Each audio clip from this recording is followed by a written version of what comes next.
In your morning medical news, the CDC's first report under President Trump is raising questions this morning. 3 bird flu studies are missing from this week's research update. The gaps come as H5N1 spreads through dairy cattle, poultry, and other animals nationwide. This marks the CDC's first release since federal health officials ordered a communications freeze, one that is now slowly lifting. And that funding freeze at America's top medical research agency has scientists worried the National Institutes of Health can't award any new research money, even after greenlighting some review meetings. Key sessions for hard and medical science were canceled. NIH, the world's largest biomedical research funder, now faces possible delays in critical research. The agency might also lose contractors over payment issues.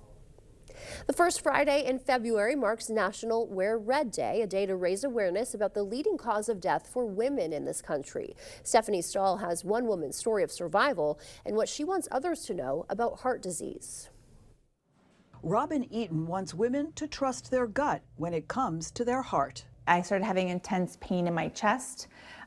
My arms were tingly and my back hurt. In November 2023, the 46-year-old called 911. Responding paramedics said her vitals and EKG were normal and she wasn't having a heart attack, so she didn't go to the hospital. Later, the pain got more intense and she headed to the emergency room. It was very, very scary because all of a sudden, the room is just filled with doctors and nurses. While a typical heart attack is caused by heavy plaque buildup in the arteries, Robin experienced a less common type that disproportionately affects women, spontaneous coronary artery dissection, or SCAD. It's actually bleeding inside the artery wall, sort of like a bruise inside the artery. And that bruise can get so big that it blocks blood flow.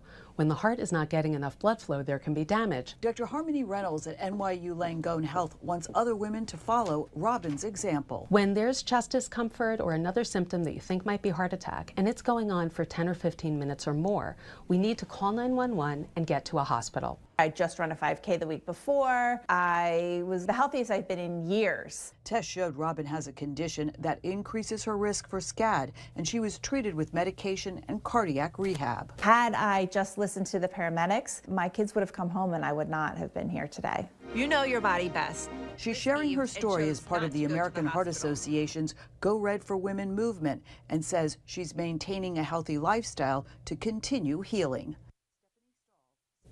Among adult women aged 20 and older, nearly 45% are living with some form of cardiovascular disease, according to the American Heart Association.